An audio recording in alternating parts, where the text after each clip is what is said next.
Estimados estudiantes, esta videoconferencia corresponde al capítulo número 4 del curso del ser humano y su entorno, en el tema Supervivencia en el planeta Tierra, que comprende 3 diferentes subcapítulos: la ecología, ciencia de la supervivencia, desarrollo sostenible y la bioética. En la parte de ecología vamos a hablar sobre huella ecológica, que es un indicador del impacto generado de la demanda humana y qué hace sobre los recursos y cómo éste tiene una capacidad de regenerarse. Y su objetivo principal es evaluar el impacto del planeta y la biocapacidad del planeta para recuperarlo o mantenerlo en una resiliencia y que le permita utilizarlo, devolverlo a utilizar. También tenemos los niveles jerárquicos de organización de una manera ascendente, de la parte más diminuta o inferior a la parte superior o más compleja, dividiéndose en 3 grandes apartados. Niveles inferiores, vamos a hablar de partículas elementales, átomos, moléculas y organelas celulares. En la parte de niveles intermedios vamos a hablar de células, tejidos, órganos y sistemas de órganos. Y en la parte superior nos referimos a individuos, población, comunidad y ecosistemas. Si nos vamos para la parte de bioma, hacemos referencia a la clasificación global de las áreas con características similares, incluyendo ecosistemas, condiciones climáticas, geográficas, y en este caso en la ilustración vemos como, por ejemplo, en Costa Rica pertenecemos a un bosque tropical, y también vemos como el número 9 es el bioma de estepa o el número 5 es el bioma de desierto frío. Después tenemos a la biosfera, que corresponde a la parte del planeta que contiene la vida y está compuesta por todos los seres vivientes más la materia orgánica o en descomposición. Entonces tenemos la hidrosfera, que comprende toda la parte de agua, océanos, ríos, lagos; litósfera, toda la parte terrestre; por su parte la atmósfera, que contiene la parte de oxígeno, y en todo un conjunto hace a la biosfera o conforma a la biosfera. También tenemos la parte de homeostasis o autorregulación, que tiene que ver con las características y funciones de regulación mediante el metabolismo, y que se busca a través de estas funciones o de este proceso mantener una condición estable, que los organismos se autorregulen y que equilibrar las propiedades de los organismos. Y tenemos 2 tipos de autorregulación: los organismos endotermos, que su control es interno, y ectotermos, que su control es externo. En ejemplos de endotermos tenemos a los ratones, y en los ectotermos, que necesitan de su entorno para regularse, las serpientes. Y en el caso del ser humano, realiza diferentes mecanismos como sudar y jadear y titiritar, dependiendo del lugar donde se ubique, ya sea en una zona caliente o en una zona fría. También tenemos la cadena trófica, que está relacionada con la función en función a su alimento de las diferentes especies. Entonces, si partimos de la parte de autótrofos, que autótrofos quiere decir que se autoalimentan, en este caso serían las plantas y el fitoplancton, que a través de procesos de fotosíntesis realizan su alimento, y por su parte son los productores primarios o los de la parte inferior de la ilustración. Segundo, tenemos los consumidores primarios, que serían los herbívoros, como el grillo, y el zooplancton, como pequeños organismos que se alimentan del fitoplancton. Como consumidor secundario vamos a tener a los carnívoros, como en este caso el ratón, y del otro lado vamos a tener ciertos peces que se comen el zooplancton. Después tenemos a los consumidores terciarios, que serían en este caso la serpiente, y del otro lado podría ser un atún.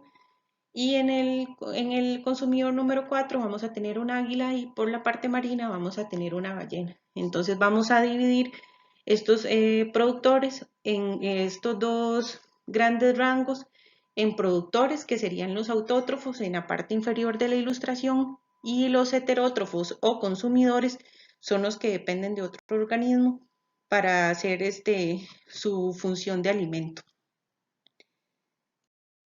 Después aquí tenemos la diferencia entre nicho y hábitat. ¿Qué entendemos por hábitat? Es el lugar físico de un ecosistema que reúne las condiciones naturales donde vive una especie. Y sin embargo, nicho ecológico es el modo en que un organismo se relaciona con su ambiente. Entonces, si vemos la ilustración, si nos referimos a hábitat para la mariposa monarca, el hábitat son los valles con vegetación, pero si nos referimos, al nicho ecológico, vamos a decir que la mariposa es un herbívoro, principalmente en sus estados primarios o cuando es una oruga, que su alimentación, pues al ser herbívoro, depende de la parte vegetal y son prácticamente consumidores masivos de la planta hospedera. Después tenemos la parte de la necesidad de búsqueda de energías alternativas. Ya vemos que como se muestran las figuras, las energías no renovables como el petróleo, el uranio, el gas natural y el carbono, y por su parte tenemos las energías renovables que provienen de fuentes como el sol, el agua, el viento, la vegetación, el mar y la parte volcánica sí, volcánica. La crisis energética aparece cuando estas fuentes se agotan. Entonces, de ahí se parte de utilizar otras alternativas y solucionar los problemas de cambio climático, efecto invernadero y demás problemas ambientales. El desarrollo sostenible se crea cree en la disponibilidad limitada de los recursos, busca el progreso continuo de necesidad de crecimiento económico, la ciencia y tecnología resolverán los problemas que surjan y favorece la economía capitalista y se busca el beneficio privado y un beneficio económico. Esto es parte del desarrollismo que también tiene que ver con el desarrollo sostenible. Entonces, la parte de desarrollismo, que es la parte de que todos quieren producir a costillas de los recursos naturales, como se muestra en la figura, es una de las causas que provoca que el desarrollo sostenible no se logre. Ahora bien, ¿qué es desarrollo sostenible? Es el uso de recursos sin afectar negativamente el aprovechamiento que se puede hacer de ellos para las futuras generaciones. En la diapositiva anterior dijimos que era la gente siempre busca abastecerse de una manera abusiva de los recursos naturales, entonces por el contrario, o anteponiéndose al desarrollismo está el desarrollo sostenible, que busca un balance entre el aspecto económico, social y ambiental. Entonces, en la parte del balance medioambiental vamos a tener un entorno, salud en el entorno y un impacto ambiental estable o equilibrado. En la parte económica vamos a tener condiciones laborales, coeficiencia, coefectividad. Y en la parte social vamos a tener recursos proactivos y una buena salud en las personas. Estos balances son coexistentes. Si quitamos alguno, los otros dos tienen un vacío. Entonces, bueno, esto es muy complicado de lograr, el desarrollo sostenible en la realidad. A veces no siempre se consigue un balance social porque no está la parte económica o viceversa, no está la parte ambiental y por el contrario, las personas no pueden conservar lo que no conocen. Y la parte económica, si no se genera un recurso o un bienestar de la parte social o ambiental, tampoco es rentable. Como les decía, las consecuencias del desarrollismo son desequilibrio socioeconómico, regional, un retroceso en el sector agrícola, un desarrollo urbano masivo sobre el rural, contaminación urbana, dependencia de tecnología, entre otras más. También tenemos en este capítulo la parte de fenómenos naturales que se clasifican en tres: los atmosféricos, los relacionados al agua y los relacionados con el suelo. Entonces vamos a tener tormentas, huracanes, inundaciones, terremotos, erupciones efusivas, explosivas y freáticas. Tenemos también aparte de catástrofes antrópicas que tienen que ver con la violación de los derechos humanos, pobreza, discriminación, manejo de los usos de los recursos y desechos. Entonces las catástrofes antrópicas tienen un origen que puede ser cualquiera de de estos ítems que están aquí y cómo prevenirlas. Entonces, bueno, cuando estamos hablando de destrucción de hábitat, si el origen es este, entonces vamos a prevenir sembrando especies nativas de árboles, arbustos, herbáceas. Si estamos hablando de explotación del recurso hídrico, si ese es el origen del problema, entonces ¿cómo hacemos medidas preventivas?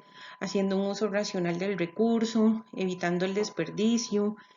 Si hacemos un agotamiento en la capa de ozono, ¿cómo prevenirlo? Dejar de utilizar aerosoles, aires acondicionados, utilizar menos combustibles fósiles. Entonces a esto hace referencia a las catástrofes antrópicas, el origen y cómo prevenirlas de una manera integral. También estamos en la parte del renacer del desarrollo sostenible. A finales del siglo XX se establecen programas de reforestación, el sistema de áreas de conservación de Costa Rica, que es muy robusto, como se ve aquí en la ilustración. Todo el país se encuentra bajo alguna categoría de manejo, que más o menos representa un 25% del país, está dentro de alguna categoría de manejo y esto hace que esté los recursos naturales de alguna manera en conservación.